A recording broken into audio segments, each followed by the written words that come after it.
जी। लक्ष्मी देवी जी, राधे राधे महाराज जी। महाराज जी, कर्म के बाद फल की इच्छा क्यों ना की जाए? क्योंकि वही बांध करके जीव को जन्म मृत्यु के चक्र में फंसाता है। और मानव जीवन परम सुख प्राप्ति के लिए मिला है और हम कर्म से किसी न किसी हे फल की इच्छा करते हैं। कर्म फल से हम भगवत प्राप्ति तो चाहते नहीं। कर्म फल से हम परम स्वतंत्रता, काम क्रोध लोभ मोह मद पर विजय प्राप्त करने की बात तो चाहते नहीं। कर्म फल से हम कोई न कोई लौकिक पारलौकिक सुखों की चाह करते हैं और ये सब मायाकृत है और ये सब हमको बांधने वाले हैं। और कर्म फल प्राप्त ही हो जाए ऐसा संभव नहीं, क्योंकि तुम्हारा प्रारब्ध अगर बुरा है तो कर्म चाहे जितना प्रबल किया हो फल में बाधा पहुंच जाएगी। बहुत पढ़े लिखे लोग घूम रहे, नौकरी नहीं मिल रही। बहुत किसान मेहनत करता है, फसल चौपट हो जाती है। फल पर बहुत सी समस्याएं। तो भगवान ने इसीलिए कहा कि कर्मण्येवाधिकारस्ते मां फलेषु कदाचन। तुम कर्म करने पर अधिकार रखो, फल पर नहीं। क्योंकि फल पर करोगे तो बंध जाओगे, जन्म मृत्यु के चक्र में फंस जाओगे, दुखी सुखी होगे, मान अपमान लाभ हानि जय पराजय ये सब कर्म फल से ही है।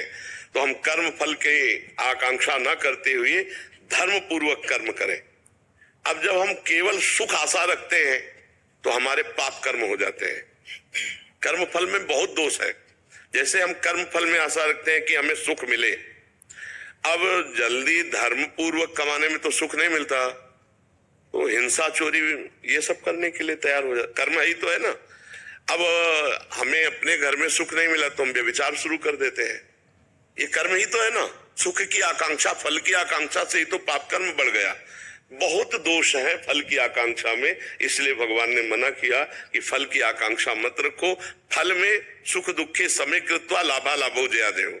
सुख और दुख में समान, लाभ और हानि में समान, हार और जीत में समान भाव रखते हुए अपने धर्म पूर्वक कर्तव्य का पालन करें। जहां केवल सुख की आकांक्षा हो जाती है वहां पाप ही कर्म बनते हैं। देख लीजिएगा, ये जितने महान पाप हुए हैं जिनसे भी, वो सुख की आकांक्षा से हुए हैं।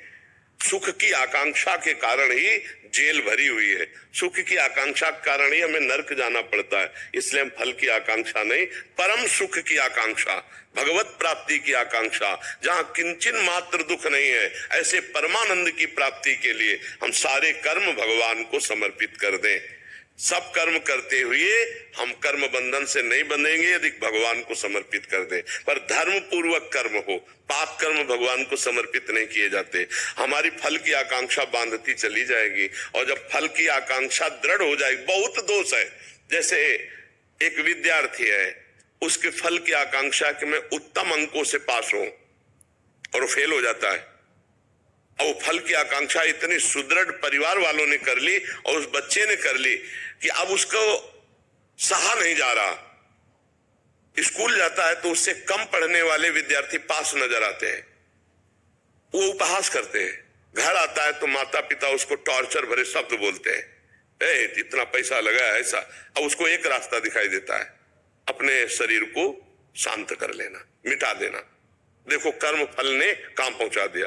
एक किसान, बेटी का ब्याह है, बच्चों को पढ़ाना है, फसल तैयार करता है, ओले पड़ जाते हैं, फसल नष्ट हो जाती है, वो अपने शरीर को नष्ट कर लेता है। एक खिलाड़ी हार जाता है, बहुत डिप्रेशन में पहुंच जाता है। एक व्यापारी, व्यापार में घाटा हो जाता है, बहुत परेशान हो जाता है।